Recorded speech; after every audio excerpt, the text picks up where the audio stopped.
குரத்தி என்கின்ற குரமகள் ஆன வள்ளியை முருகன் எப்படியெல்லாம் சரி பண்ணி கல்யாணம் பண்ணிட்டார் தெரியுமா? ஏன்னா நான் பூலோகத்திற்கு வரப்போகிறேன், அதனால் நீ கீழே போய் முன்னக்கூட்டியே தவம் பண்ணு, உன்னுடைய தவத்தின் பயனாக நான் உன்னை வேண்டி விரும்பி வந்து கல்யாணம் பண்ணிக்கிறவேன்ட்டார் வள்ளியை. அதனால தான் வள்ளி மலையிலே பிறந்த அந்த குரத்தியை முருகன் வேடனாக, வேங்கையாக, விருத்தனாகலாம் லீலைகள் பல புரிந்து மனம் புரிந்த. விருத்தன்னா என்ன? வயசானவங்க. விருத்தன்னா தமிழில் ஒரு அற்புதமான அர்த்தம் இருக்கின்றது. எல்லா உயிர்களுக்கும் முன்பு பிறந்தவன், பெரியவன் அப்படிங்கிற அர்த்தம். எல்லா உயிர்கள் அழிந்த நிலையிலும் இருக்கக்கூடிய ஒருத்தன் தான் விருத்தனா. அப்போ எல்லா நிலைகள்லையும் மூத்தவனாக இருப்பவனும் விருத்தன்னா. எல்லா நிலைகளில் இருந்தும் இந்த உயிர்கள் அழிந்து விட்ட நிலையிலும் ஒன்றே ஒன்று பாக்கி இருந்தால் அது விருத்தன் என்கின்ற அந்த நிலைதான் என்று சொல்லப்படுகின்றது கந்த புராணத்தில். அப்படிப்பட்ட 3 விதமான லீலைகளை புரிந்து வள்ளி குரத்தியை மணந்தார் நம்மளுடைய முருகப்பெருமான்.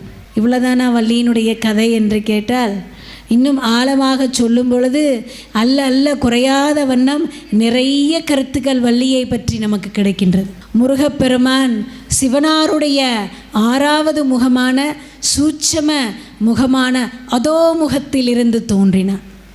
அந்த அதோமுகத்தில் இருந்து தோன்றும்போது ஆனந்த ரூபமாக அவருடைய முகம் இருந்தது.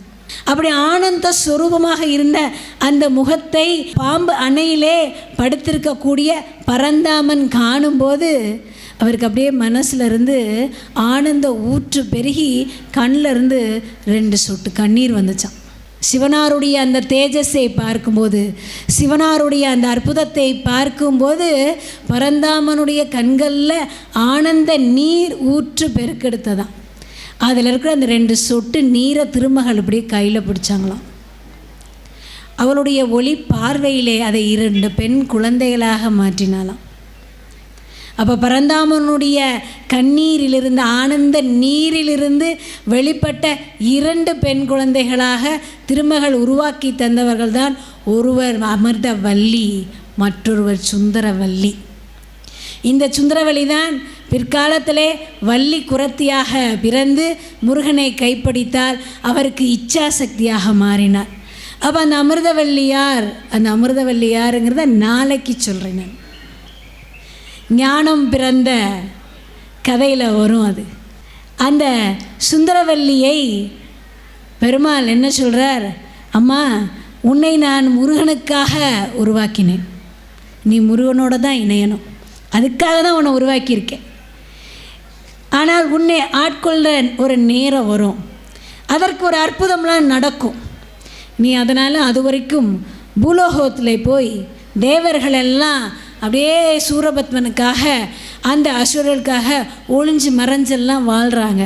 நீ உனக்கான எனக்கு பிடித்த மலை நாட்டில் போய் ஒரு இடத்துல தவம் இரு. நீ முருகனை நினைத்து தவம் இரு.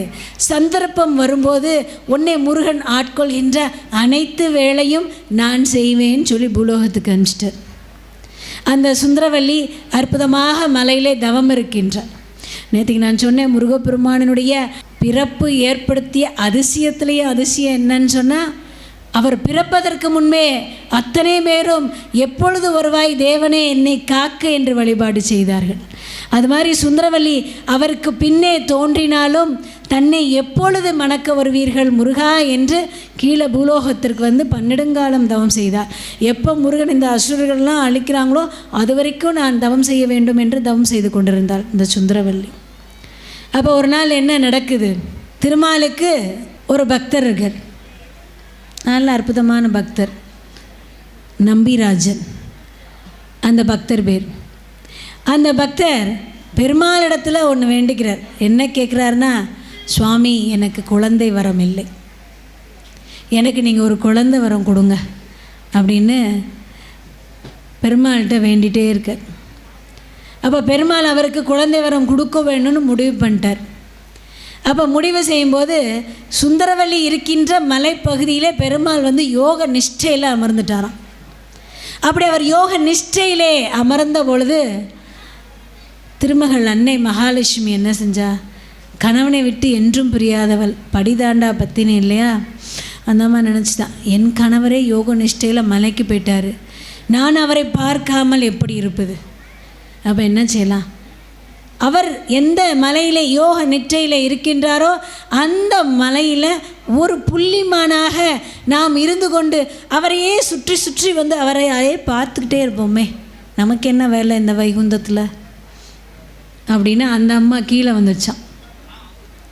இங்கு சுந்தரவல்லி தவம் இருக்கின்றார் முருகனை நினைத்து. அங்கு பெருமாள் யோக நிட்டையில் இருக்கின்றார், நம்பிராஜனுக்கு குழந்தையை கொடுக்க வேண்டும் என்று. ஏன் ஒரு குழந்தையை கொடுக்க வேண்டும் என்றால், அற்புதமான வகையிலே அதிசயத்தக்க வகையிலே அந்த கொடுத்தால் தானே அந்த குழந்தை முருகனை கைப்பற்றும் போது, இந்த குழந்தை எப்படிப்பா பிறந்துச்சுன்னா, உங்களுக்கு தெரியுமா, இந்த குழந்தை பிறந்ததும் பெரிய அதிசயம்யா, அபூர்வம்யான்னு எல்லாம் சொல்ல முடியும், இந்த பிரபஞ்சம் சொல்ல முடியும் என்று கீழே வந்து யோக நிட்டையில் இருக்கார். திருமகள் மான் குட்டியாக மானாக அப்படியே அந்த வனத்துக்குள்ளே பெருமாளையே சுற்றிட்டு இருக்கா. அப்போ இந்த யோக நிட்டையில் இருந்து ஒரு நாள் பெருமாள் அப்படியே கண்ணை திறந்து அந்த மானை பார்க்குறாரு. ஏன் வேறு எதையாவது பார்க்க முடியாது, அவர் யோக நிட்டையில் இருந்து கண்ணை திறக்கும் போது அப்படியே மான் வந்து நிற்கின்றது. தாயார் பார்க்கின்றாள், ஆஹா நம்மளுடைய கணவர் கண்ணை திறந்துட்டாருன்னு. அப்படியே அந்த மான் பெருமாளை பார்க்கின்றது. பெருமாள் அந்த மானை பார்க்கின்றார். சுந்தரவல்லி தவத்திலிருந்து எந்திரிக்கிறார். அவளுக்கு அந்த நிட்டையிலே தெரிகின்றது. என்ன தெரிகின்றது, தன் தகப்பன் கண் திறந்து விட்டார், தன் தாய் தன் தகப்பனை பார்த்து கொண்டிருக்கின்றார், இருவரும் ஒருவரை ஒருவர் கண்களாலேயே சந்திக்க போகிறாங்க அப்படின்னு அந்த கண்களின் ஒளியாக மாறி பெருமாளுடைய கண்ணுக்குள்ளே போய் பெருமாளுடைய கண் ஒளி அந்த மானின் மீது கண்களிலே பட்டது இல்லையா, அப்படியே டிரான்ஸ்ஃபர் ஆனாலாம். எப்படி பாருங்க, கண்ணின் ஒளியாக. இந்த கண்ணுக்கு அவ்வளோ சக்தி இருக்கு, அவ்வளவு சக்தி வாய்ந்தது இந்த கண்கள். இந்த கண்களின் வழியாக அந்த மானினுடைய கரு வயிற்றுக்குள்ளே நுழைந்தாள் சுந்தரவல்லி. சும்மாவா, பெருமாள் புத்திரி இல்லையா, அவளுக்கும் தெரியும்ல எல்லா மாய வேலையும். மாயக்காரன் பிள்ளைக்கு தெரியாதா, எப்போ அப்பா கண்ணை முழிப்பார்னு நிஷ்டையிலே கவனித்து கொண்டிருந்தவள் கண்ணை திறந்த ஜோரில் தன் தாயை பார்த்த சனத்தில் அந்த கண்ணின் ஒளியாக அவள் அன்னையினுடைய வயிற்றுக்குள்ளே போயிட்டான். அந்த காட்டில் தான் மலைராஜன் நம்பிராஜன் அரசனாக இருக்கிறார். அப்படிப்பட்ட அந்த அற்புதமான சம்பவம் நடக்கின்றது. அந்த மான் வயிற்றிலே குழந்தையாக வள்ளி வளர்ந்து கொண்டிருக்கின்றார். அந்த மான் வயிற்றிலே வள்ளி குழந்தையாக வளர்ந்து கொண்டிருக்கின்றார். அப்போ இந்த வள்ளிக்கிழங்குன்னு சொல்லுவாங்க தெரியுமா, ஆரவள்ளிக்கிழங்கு, மரவள்ளிக்கிழங்குன்னு சொல்லுவோம் இல்லையா, அதுதானே மலை நாடுகளில் அதிகமாக பயிரிடுவார்கள். அப்படி பயிரிட்டு கொண்டிருக்கும் போது அந்த மானுக்கு பிரசவ வலி வந்து அந்த வள்ளிக்கிழங்கு குகையில் அந்த பெண் குழந்தையை பெற்றெடுத்து விட்டு மானாக இருந்த திருமகள் கையில் வைகுந்தத்துக்கு போயிட்டான். அப்போ நம்பிராஜன் அந்த குழந்தையினுடைய அருளை கேட்டு வரும்போது அந்த வள்ளிக்கிழங்கு குகையில் அழகான பெண் குழந்தை கையை காலை நீட்டி அழுதுகிட்டு இருக்கு. ஆஹா, இதுதானப்பா என் பெருமாள் கொடுத்த புத்திரி அப்படின்னு ரொம்ப உளப்பூர்வமாக மகிழ்ந்து அந்த குழந்தையை எடுக்கிறா. அப்போ மனைவி கேட்குறா, என்ன பேர் வைக்க போகிறோம் அப்படின்னு. இவ எங்கேருந்து கிடச்சா, வள்ளிக்கிழங்குல இருந்தானே கிடச்சா, அதனால் அவளுக்கு வள்ளினே பேரம்மான்ட்டார். அப்படி வள்ளிக்கிழங்குல இருந்து மானின் வயிற்றிலிருந்து பெண் சிசுவாக மனித சிசுவாக அவதரித்தவள். அவங்க அம்மா மாதிரி. யார் அவங்க அம்மா? மகாலட்சுமி. எப்படி அவதரித்தாள் ராமாயணத்தில் ஜனக மகாராஜாவுக்கு? இந்த பூமியில இருந்து தானே அவதரித்தாள். உழுது போட்ட நிலத்திலிருந்து ஜனகனுக்கு மகளாக கிடைத்ததுனால தான் அவளுக்கு ஜானகி, சீதாதேவி இல்லையா? அதே வழியிலேயே தன்னுடைய அற்புதமான மற்றொரு இளைய மகளை தோற்றுவித்தாள் திருமகள். அவள் திருமகளுடைய பெண். அதனால தான் லக்ஷ்மி கடாட்சம் அவள்கிட்ட இருக்குன்னு சொன்னேன் நான். லக்ஷ்மி கடாட்சம் வள்ளிக்கு எப்படி வந்தது என்றால் அவள் திருமகளினுடைய பெண். அதை நம்ம மறந்துடக்கூடாது. அதனால தான் அவள் இச்சாசக்தியாக இருக்கின்றார். மகாலட்சுமியை வழிபாடு செய்வதும் அன்னை வள்ளியை வழிபாடு செய்வதும் ஒன்று. அவளுக்கும் வெள்ளிக்கிழமை தான், இவளுக்கும் வெள்ளிக்கிழமை தான். அப்படி திருமகனினுடைய மகளாக வள்ளி பிறந்ததுனால தான் ஒரு சமயம் இந்த அசுரர்கள் எல்லாம் இந்த சொர்க்கத்தை அடித்து விரட்டி எல்லா சொர்க்கவாசிகளை வெளியே அனுப்பிட்டாங்க இல்லையா. அப்போ அங்கே இருக்கக்கூடிய செல்வங்களை எல்லாம், குபேர நிதிகளை எல்லாம் அள்ளி கொண்டு போய்விட்டார்கள் அல்லவா. அப்போ இந்த போர் முடிஞ்சோடனே முருகனிடத்திலே தேவர்கள் எல்லாம் சொன்னாங்களாம், சாமி கருவூலமே காலியாக இருக்குது, ஒன்றுமே இல்லை, எல்லாத்தையும் அள்ளிட்டு போயிட்டாங்க அசுரர்கள் அப்படின்னு சொல்லும்போது, தேவயானியை வணங்குங்கள் என்று சொல்லலை அவர், வள்ளியை வணங்குங்கன்னாரு. அப்போ தேவயானி அம்மா கூட இல்லை போல இருக்கு, இல்லைன்னா எவ்வளோ பெரிய சண்டை வந்திருக்கும். அப்படி வள்ளியை வணங்கி மீண்டும் திருமகள் கடாட்சத்தை பெற்றார்கள் தேவர்கள் என்கின்ற குறிப்பு நம்மளுடைய புராணங்களில் இருக்கின்றது. அப்படிப்பட்ட அந்த வள்ளி நாம் நினைந்து வணங்கக்கூடிய பெண் தெய்வம். அந்த வள்ளியை பற்றி ஏகப்பட்ட குறிப்புகள் எல்லாம் நம்மளுடைய குறிஞ்சி ஆண்டவருடைய சரிதத்தை பற்றி படிக்கும் போதெல்லாம் நமக்கு உள்ளே இருக்குது. அப்படி படிக்கின்ற நிலையிலே வள்ளியம்மையை நாம் இணைத்து படித்து வாழ்க்கையில் நாம் வேண்டுகின்ற வளங்களை எல்லாம் பெற்றுக்கொள்ள வேண்டும் என்பது நம்முடைய சமய சான்றோர்களுடைய கருத்து. இந்த வள்ளி தெய்வத்தை நாம் எப்போ வணங்கணும், அதுக்கு ஒரு கால நேரம் இருக்கா அப்படின்னா இருக்குது. இந்த வள்ளி தெய்வத்தை நாம் எப்போது வணங்க வேண்டும் என்றால், பள்ளியறை எழுச்சின்னு சொல்லுவோம் பார்த்தீங்களா. முருகனுக்கு 6 கால பூஜை நடக்கும். இந்த 6 கால பூஜையில் ராக்கால பூஜைன்னு ஒன்று சொல்லுவோம். அந்த ராக்கால பூஜை முடிஞ்சோடனே பள்ளியறை எழுச்சின்னு ஒன்று நடக்குது இல்லையா.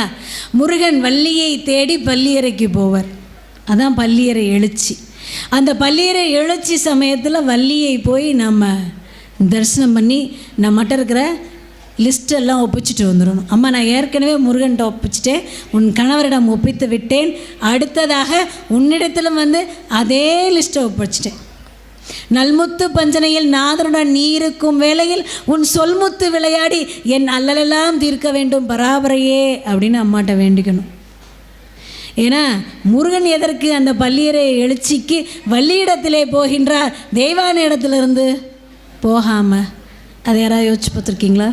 நாம் நினச்சிக்கிட்டு இருக்கோம் பள்ளியறை என்றால் வள்ளி தெய்வானையோடு தான் முருகன் இணைந்து அந்த பள்ளியறை பூஜை நடக்கின்றது என்று. ஆனால் திருச்செந்தூரில் பள்ளியறை பூஜை எங்கே நடக்கும்? வள்ளியிடத்தில் தான் நடக்கும். திருச்செந்தூரில் மட்டுமல்ல, பழனி, சுவாமிமலை, திருப்போரூர், சிறுவாபுரி, திருவலஞ்சுழி, இது போன்ற தலங்களில் எல்லாம், வள்ளிமலை, இது போன்ற தலங்களில் எல்லாம் முருகப்பெருமானுடைய பள்ளியறை என்பது வள்ளியோடு தான் நடக்கும். அப்படிப்பட்ட தலங்களில் நாம் வள்ளியம்மைட்ட போய் நம்மளுடைய பிரார்த்தனையை கூற வேண்டும். அதற்கு முன்பாக இந்த பிரார்த்தனையெல்லாம் நான் உன் கணவரான முருகனிடத்தில் சொல்லிட்டு தாம்மா வந்தேன்னு சொல்லணும், இல்லைன்னா வள்ளி ஏற்றுக்க மாட்டான். அதுதான் உண்மை. ஆனால் இந்த முருகன் பள்ளியறைக்கு செல்லும்போது வள்ளிட்ட என்ன சொல்கிறதுக்காக போகிறார் என்று நம்முடைய சான்றோர்கள் சொல்கின்றார்கள் என்றால், வள்ளியம்மா நான் உன்னுடைய முகத்தில் தான் என் கண்ணை எப்பயுமே வச்சுருக்கேன்னு உனக்கு தெரியும். இன்றைக்கு என்னை இத்தனை பக்தர்கள் பார்த்தார்கள், இத்தனை வளத்தை வேண்டும், பொருளை வேண்டும் என்று கேட்டார்கள். அவர்களுடைய லிஸ்ட்டெல்லாம் நான் எடுத்துகிட்டு வந்திருக்கேன். அதெல்லாத்தையும் நீ இன்னைக்குள்ளே முடிச்சிடணும், அதுக்கு தான் நான் இங்கே வந்திருக்கேன் அப்படின்னு சொல்லக்கூடிய அற்புதமான தலம் தான் இந்த திருச்செந்தூர். அதனால் இந்த திருச்செந்தூரில் சஷ்டி விரதம் இருக்கும்போது என்னெல்லாம் கேட்கணும்னு நினைக்கிறீங்களோ அதெல்லாம் கேளுங்க, எல்லாமே கிடைக்கும். உங்களுக்கு என்ன வேணும்னு நினைக்கிறீங்களோ அதுதான் உங்களுடைய வாழ்க்கையினுடைய ஃபஸ்ட்டு ப்ரையாரிட்டி இல்லையா. இப்போ அடுத்தவங்களுக்காக நாம் ஆண்டவனை கும்பிட வரவில்லை, நமக்காக தான் கும்பிட வருகின்றோம்.